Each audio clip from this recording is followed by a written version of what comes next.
Hello, welcome back to VID-O-RAMA, where we remember the VHS releases of the past in graphic detail. My name's Adwan Jones, and today I thought I would try something a little different. I thought I would paint a tribute to a family movie. Don't click off, hear me out. This is a family movie about a vampire. It's the horribly overlooked film, Moonrise. AKA My Grandpa's a Vampire. AKA My Granddad is a Vampire. AKA Grampire. It's a movie with many titles, no gore, but lots of heart. It was released in 1991 and it starred the great Al Lewis. As ever, I've prepared the drawing beforehand and I've transferred the sketch onto card for painting. So let's paint it. The colours I'm using today are Mars Black, Titanium White and Blue Lake. If this is a return visit to the channel, you will already know that I apply the detail with pens. If you are new to the channel, you're probably wondering why I'm painting with my fingers. Well, this helps me achieve a thin layer of paint, purely because my scanner can be quite unforgiving when it comes to raised lumps of paint. I only really use this method when working on the background. I then move on to the paintbrush. The film itself concerns a boy called Lonnie who travels from California to New Zealand to visit his aunt and grandfather. During his trip, he also hangs out with his Kiwi pal Kanziora, who suspects that Lonnie's grandfather might actually be a vampire. As they search for evidence, Grandpa dies. However, he soon rises from his coffin and reveals that he is actually a 281-year-old vampire that hates the sight of blood and gains his strength from the moon, and he just wants to have a good time. He hangs out with the boys, trying to avoid both parents and sunlight, and Aunt Leia's boyfriend Ernie, who wants to put a stake through Grandpa's heart. I touched on how this movie is known by several titles, but the film was originally called Moonrise until the film's distributor changed it to Grampire. The other names came about from its distribution in America and the UK. Moonrise was directed by New Zealand director David Blyth, who described the movie itself as New Zealand Gothic, as it utilised Auckland's west coast. David Blyth started out his career in movie making aged 21 with the release of his first feature film Angel Mine, which was released in 1978. He was attracted to the horror genre as he felt it allowed for subversive low-budget storytelling, and it could be aimed at the age group that he was a part of.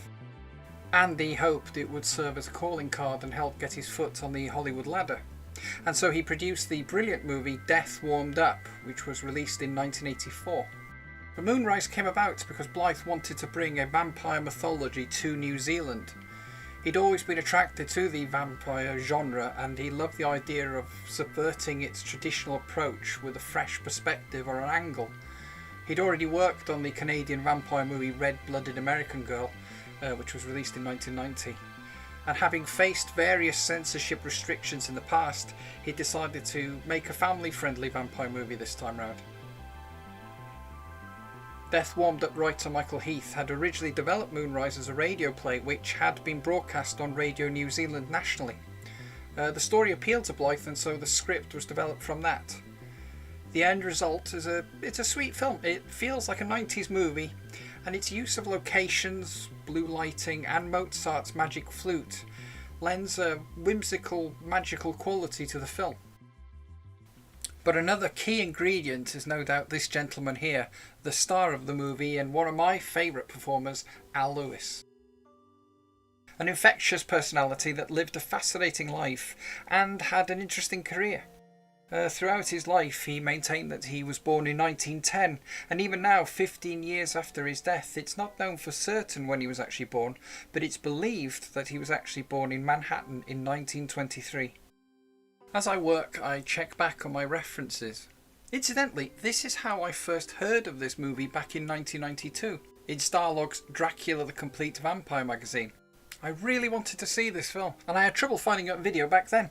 But to go back to the career of Al Lewis, having worked in several varied positions, he pursued performing and worked in carnivals, circuses, burlesque shows and vaudeville theatres, and eventually Broadway in the 50s. His first movie role was an uncredited performance as a lab assistant in the 1957 Italian horror film I Vampiri, a movie that was completed by Mario Bava and released in the US and the UK as either The Devil's Commandment or Lust of a Vampire. But it was on television he found fame, playing Officer Leo Schnauzer on Car 54 Where Are You? From 1961 to 1963. but he would forever be immortalised as Grandpa Munster in The Munsters in 1964. Despite numerous other roles in movies and television, he will always be remembered as Grandpa. I've always loved The Munsters. I always feel nostalgic about it. As a child I was drawn to Herman, but as I grew older I realised what a great character Grandpa was. But one of the things I've always loved about Al Lewis is that where his co-star and close friend Fred Gwynne had a lifelong struggle with being typecast and a sort of love-hate relationship with the role of Herman, Al Lewis relished being Grandpa and did not mind being recognised or being associated with the character. After The Munsters was axed in 1966, he would play Grandpa again in the movie Munster Go Home, which was released in 1966, and he provided his voice for the Mini Munsters, an animated special which was released in 1973. And he returned for the live-action Munsters Revenge, a made-for-TV movie which reunited the cast, which was released in 1981. Oh, and he also had a fun cameo in Here Come the Munsters, another made-for-TV movie, which was released in 1995. Any excuse to paint the moon. In 1987, Al Lewis opened an Italian restaurant in Manhattan, appropriately called Grandpa's, and he launched his own line of pasta. It was also around this time that he also became a horror host, hosting Super Scary Saturday on TBS. That was a brilliant show, playing up his Grandpa persona that I wish someone would release. This show and Lewis's performance inspired the character of Grandpa Fred in Gremlins 2. No disrespect to Robert Prosky, he was great, and I always wish they got Al Lewis in for that role. He was always in the public's consciousness, and he knew this, and he was always aware that he had a younger fan base, and so he said he would never do anything that would directly harm the Grandpa persona. But just like his Munster co-stars, he was no stranger to appearing in horror movies. I already mentioned his first, but he also starred in Fright House in 1989, a movie made up of 2 stories. He featured in the first story playing a police captain. And his last movie was also a horror, Terror Night, released in 2002, in which he played a priest. This quickly became the biography of Al Lewis, didn't it? Fascinating man. Interesting life and career. When production started on Moonrise, apparently Blyth always had Lewis in mind for the role of Cougar, as the Munster series was a favourite of his. And as he knew that Lewis had a restaurant in New York, they managed to track him down and offer him the role. Now, a book I highly recommend is I Married a Munster, a memoir written by his widow Karen Lewis, who incidentally also cameos in this movie. She played a mourner at the wake. Her book gives some insight into this larger-than-life personality of Al Lewis, and the book touches on the making of Moonrise. It seems that Lewis wanted this part with a passion. He loved the script and wanted to come over to New Zealand to make it, and after several negotiations with the Screen Actors Guild, he was finally able to embark on this 12-week shoot in Auckland. By all accounts, he fell in love with New Zealand's lush green land, its fresh air and the heritage, and this would have some considerable bearing on his decision to support the Green Party, which he represented as a candidate for Governor of New York in 1998.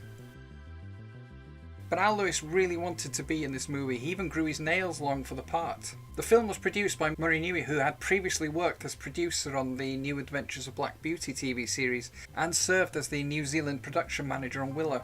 He had worked with Blyth in the past. He served as the producer on Death Warmed Up. By all accounts, the original script called for more special effects, but unfortunately, such is the way, at the 11th hour, an American investor pulled out of the project, forcing the budgets to be severely cut. They went ahead without a lot of the special effects scenes, and the scenes that remained were simplified. But don't let that put you off.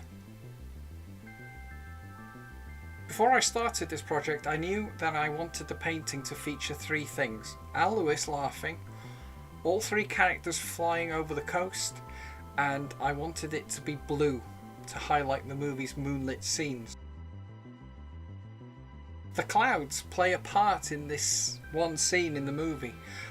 I create my clouds by applying a variation of colours to the card, and I then dab them with my finger to smudge the paint. This creates a softer look. I define some of the edges as I go. Actually, for a more detailed video on this method, be sure to check out my Demon Wind painting video. Alois's performance in the movie aside, it's important that I don't play down the importance its child stars also played. Lonnie was played by leading child actor Justin Gocke, who started out starring in The Burning Bed with Farrah Fawcett before going on to appear in TV shows such as Simon and Simon, The Love Boat, The A-Team, and the daytime television series Santa Barbara, which earned him a Daytime Emmy Award for Outstanding Younger Actor in a Drama Series. Movie-wise, he was in the US version of Godzilla 1985. But Moonrise would be his final acting role, as he left acting to concentrate on his education shortly after. Having completed his Masters in Business Administration in 2007, he worked as a consultant for various companies, but sadly took his own life in 2014, aged only 36.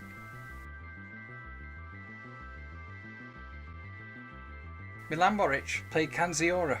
He started his career in the Champion TV series in 1989 and would go on to work in Shortland Street after working on Moonrise. He continued to work in television, with one of his credits being an episode of Hercules: The Legendary Journeys, but he is perhaps better known these days for being the frontman for the rock band Pluto. Mostly based in Auckland, the band, since playing their first concert in 2001, have opened for the likes of Duran Duran, Crowded House and the Dandy Warhols. The film was released in its native land in 1991 and the rest of the world in 1992, where it was shown at over 20 international film festivals around the world. It was the opening film at the Children's London Film Festival in 1992, and it played at the Cinekid Festival in Amsterdam that same year. In 1993 it was nominated for the Best International Fantasy Film at the Porto International Film Festival in Portugal. Following on from this movie, Blyth went on to direct episodes of the Mighty Morphin Power Rangers and the White Fang TV series, along with Red-Blooded American Girl 2, which was released in 1997.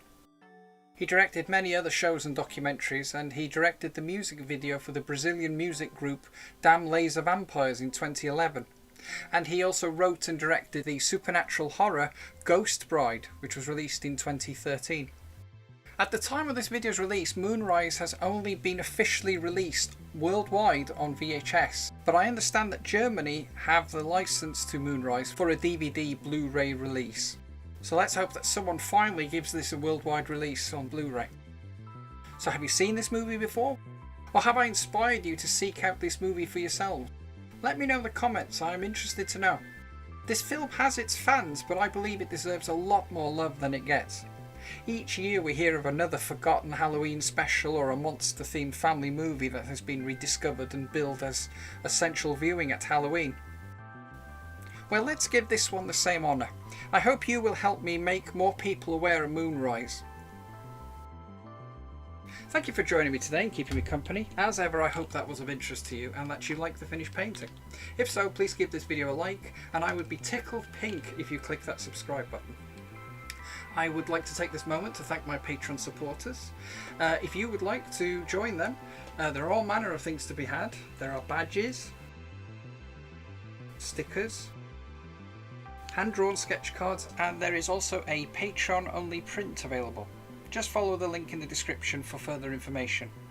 Or perhaps you'd like to visit the Etsy store and purchase your very own VID-O-RAMA t-shirt. It all helps, so thank you. So until the next video, good night out there, whatever you are.